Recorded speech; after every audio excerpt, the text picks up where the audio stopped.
इसलिए हम अपने जीवन में सादा जीवन जिएं, मन में विकृति की भावना लाएं। 96,000 रानियां चक्रवर्ती के होने के बाद भी वो ब्रह्मचर्य व्रत को पालन कर रहा है। 96,000 रानियां होने के बाद भी उसका ब्रह्मचर्य व्रत है। और अभी अगर आपसे कहा जाए कि ब्रह्मचर्य व्रत ले लो तो महाराज अभी कहाँ ले लो, अभी तो और जीवन जीना है। विचार करना, अपने जीवन में साधना करो। 50 साल 60 साल के हो गए हो, शरीर से सेवा करने की छूट रखकर, माता पिता बनना है भगवान के या साधुओं के, तो छूट रखकर अपने को ब्रह्मचर्य व्रत की साधना का नियम लेना चाहिए। बच्चे बच्चियों से कहूँगा कि जब तक तुम्हारे माँ बाप तुम्हारा विवाह नहीं कर रहे हैं तब तक के लिए हमें संयम का, कैसे हम गलत संबंध नहीं, क्योंकि आजकल मन को नहीं संभाल सकती।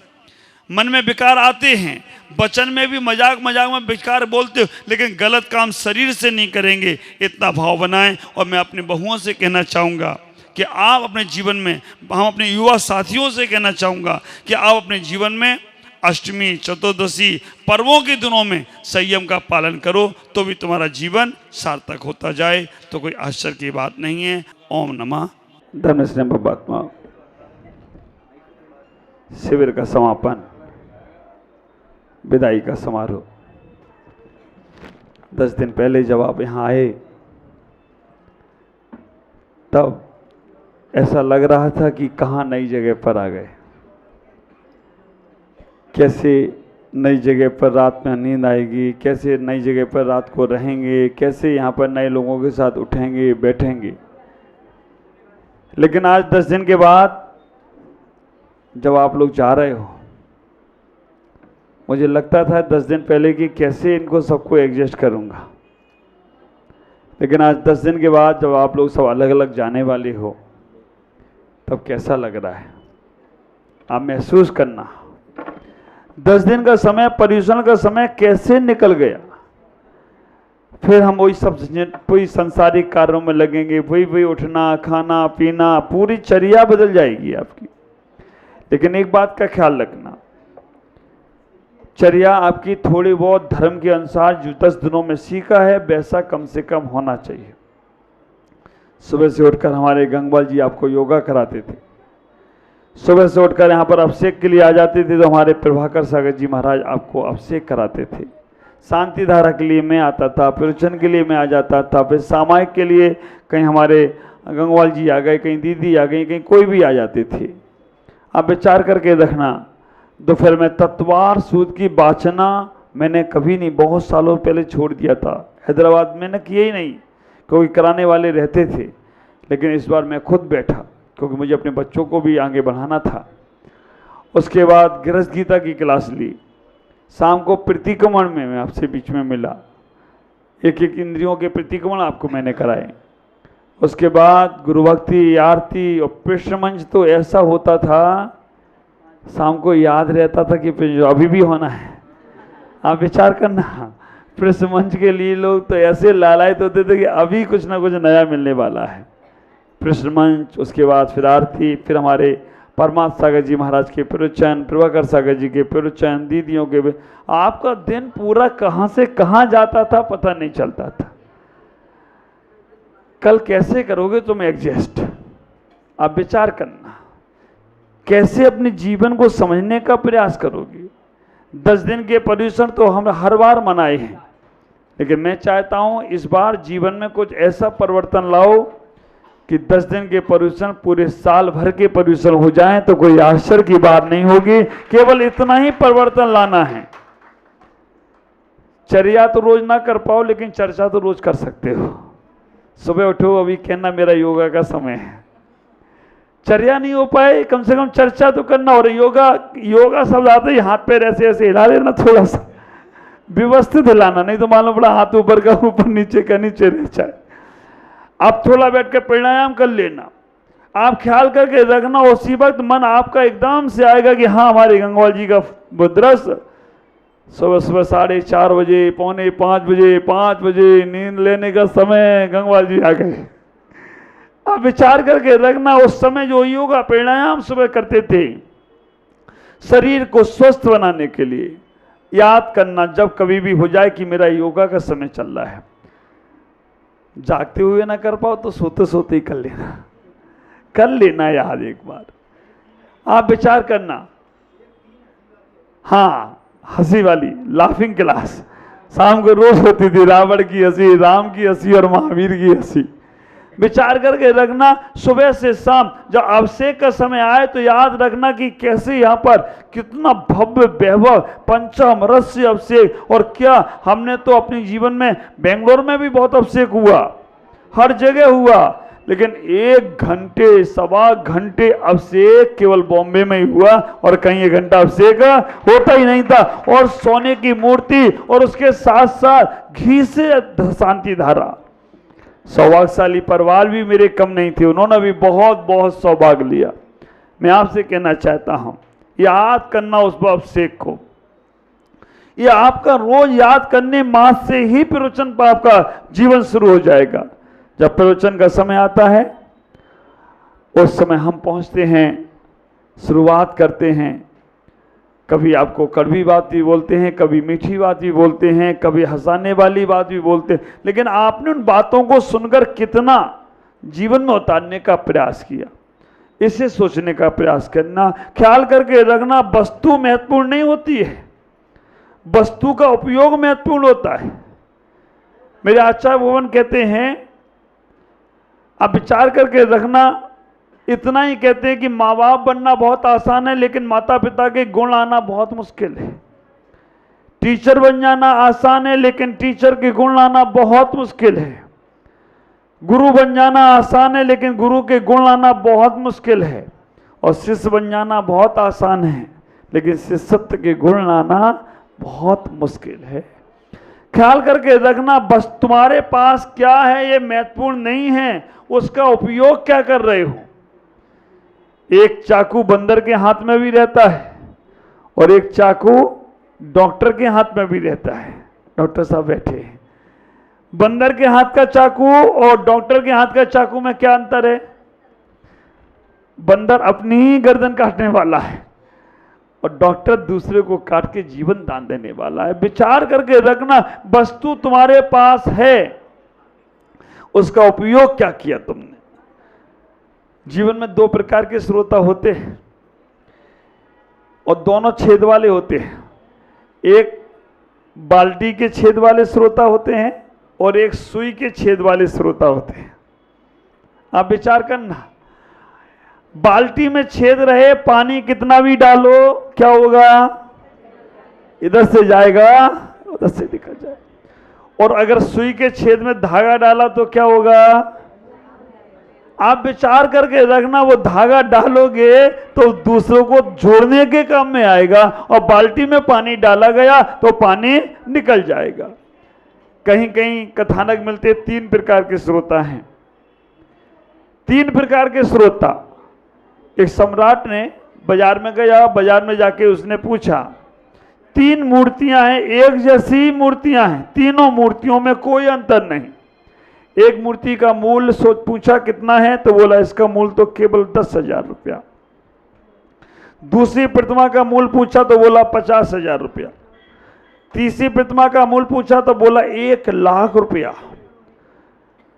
कहा कि तीनों प्रतिमा में अंतर तो कुछ दिख नहीं रहा है, ये मूल्य रेट कीमत इनकी अलग अलग क्यों है। बोला 10,000 की प्रतिमा का महत्व ये है, 10,000 की प्रतिमा का कम मूल्य इसलिए है कि इसके चीज पेट में कुछ भी डाली जाती है ये सब चीज बाहर कर देती है। दूसरे नंबर की प्रतिमा का मूल्य इसलिए है कि ये सब चीज, आप विचार करके रखना, पहले नंबर की प्रतिमा का मूल्य कम इसलिए था कि उसके कान में इधर से धागा डाला गया और इधर से निकल गया, इसलिए उसका मूल्य कम था।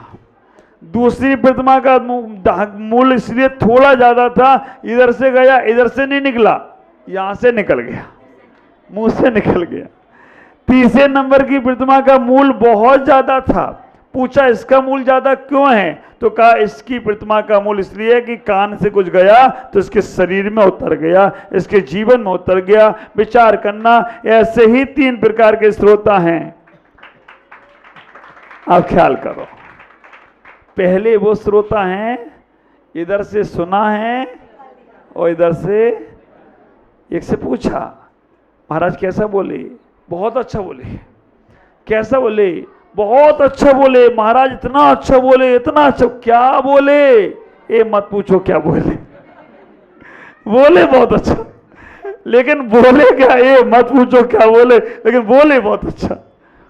आप विचार करना, उसने इसमें भी नहीं जाने दिया, उसे ये भी नहीं मालूम पड़ा क्या हुआ। इधर से सुना, इधर से निकल गया। ऐसे भी श्रोता होंगे कुछ जिनका इधर से कान में गया होगा और इधर से निकलता गया होगा। दूसरे अभी जाके यहां से बड़े ज्ञानी बनेंगे, घर जाएंगे, देखो महाराज ने बोला था रात में नहीं खाना चाहिए, पाप लगता है, 10 दिन के धर्म पूरे जीवन के धर्म होना चाहिए। विचार करना, वो बहुत सारी चर्चा यहां से सुनकर सब जगह बताएंगे, ऐसा हुआ, शिविर में ये लगा, शिविर में रोज हमारे को अभिषेक करने को मिलता था, शांति धारा में बोली होती थी, शांति धारा महाराज कराते थे, प्रवचन हो, बहुत बोलेगा, सबको बताएगा, लेकिन खुद कुछ नहीं करेगा। वो दूसरे नंबर का है। और तीसरे नंबर का होगा वो किसी से कुछ बोले या ना बोले। तीसरे नंबर का श्रोता वो होगा जो बोले या ना बोले, लेकिन अपने जीवन को बदल लेगा, अपने जीवन को परिवर्तन कर लेगा। ख्याल करो 2006 में जब मेरा हैदराबाद चातुर्मास हुआ, हमारे परमात्मा सागर जी, पूरन चंद जी थे, उस वक्त एडवोकेट थे, कपड़े का व्यवसाय था।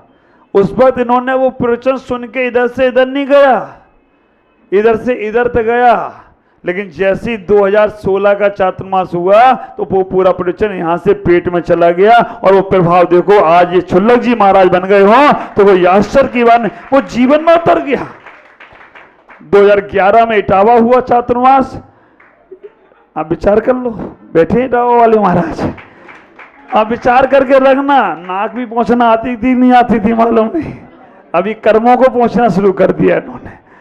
ख्याल करके रखना, एक एक चातुर्मास की ऐसी ऐसी, इनने इधर से सुनकर इधर नहीं गया, इधर से सुनकर जीवन में उतार लिया। और आप देखो, कल तक आप सोचते थे क्या होगा, और आज इनकी बातों को आप अपने आचरण में उतारने लग गए। ये जीवन का परिवर्तन है।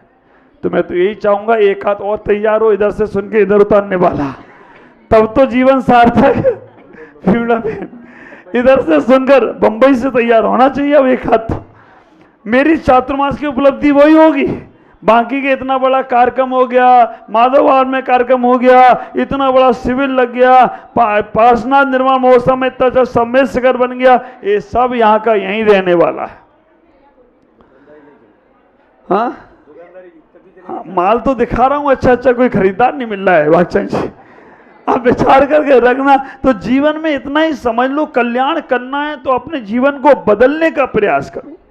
और जिस दिन तुमने अपने जीवन को बदलने का प्रयास किया, मैं कहना चाहूंगा कि बदल बदल कर तुम अपने आप को एक दिन परमात्मा के रूप में बदल दोगे। अपने जीवन को समझने का प्रयास करना। हमें इतना ही ख्याल करके रखना है कि हम उस बात को सुनने का प्रयास करें।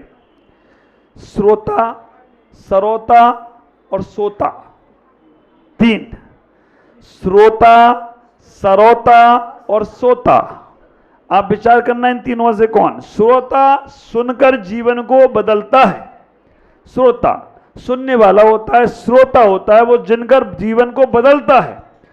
सरोता सुनता तो है, सरोता जिसे सुपारी काटते हैं ना, लेकिन वो काटने का काम करता है हमेशा। हाँ, ऐसे ऐसे करके काटते हैं ना, सरोता बोलते जिसको। तो सरोता सुन के काटने का काम करता है, और सोता, सोता ही सोता। और धर्मसभा में सोने वाला, साइकिल से गिरने वाला कभी सही नहीं बोलता है। धर्मसभा में अगर कोई सो रहा है, उससे पूछा जाए क्यों जी सो रहे हो क्या? नहीं नहीं नहीं नहीं नहीं नहीं, क्यों नहीं सो रहे हो क्या? नहीं नहीं नहीं नहीं नहीं नहीं नहीं। थोड़ी देर बाद धीमे नहीं बोलता, मैं ध्यान से सुन रहा हूं, बहुत ध्यान से, तल्लीनता में जाकर। थोड़ी देर बाद से बोलिए जाग रहे हो क्या? नहीं नहीं नहीं नहीं नहीं नहीं नहीं। तो विचार करके रखना, वो सोता है तो सोता ही रहता है।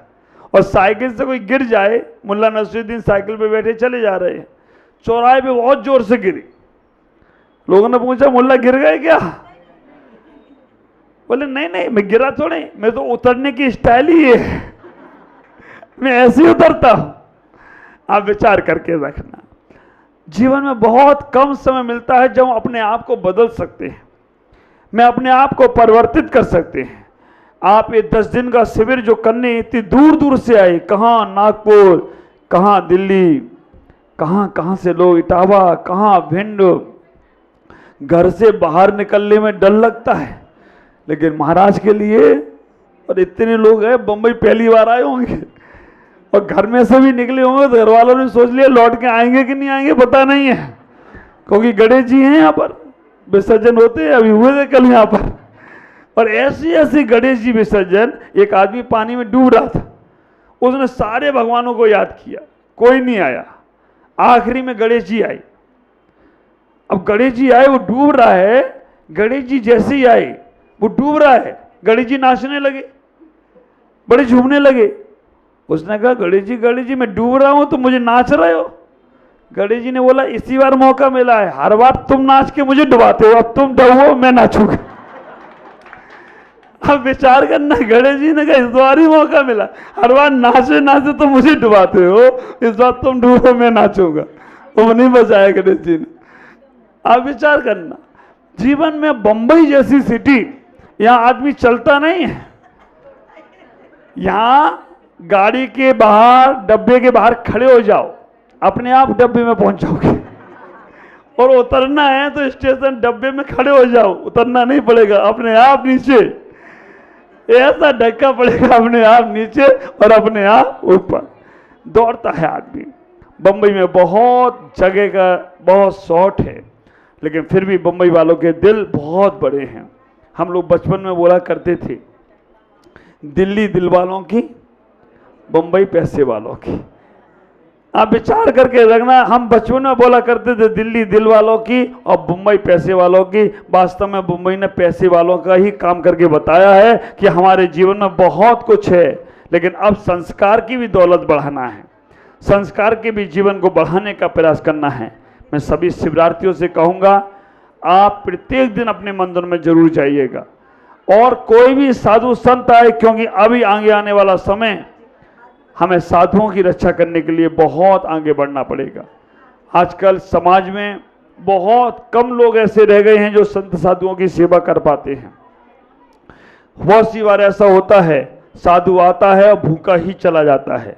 बहुत सी बार आता है साधु, और साधु आने के बाद कोई पूछता नहीं या उनके पास जाता नहीं है, तो वो साधु वैसे ही चला जाता है। मैं कहना चाहूँगा, जो समय आपको मिले अपने जीवन को सार्थक करने में लगाएं, अपने जीवन को अच्छा बनाने में लगाएं, क्योंकि वो तुम्हारा समय बहुत दोबारा लौट कर नहीं आएगा।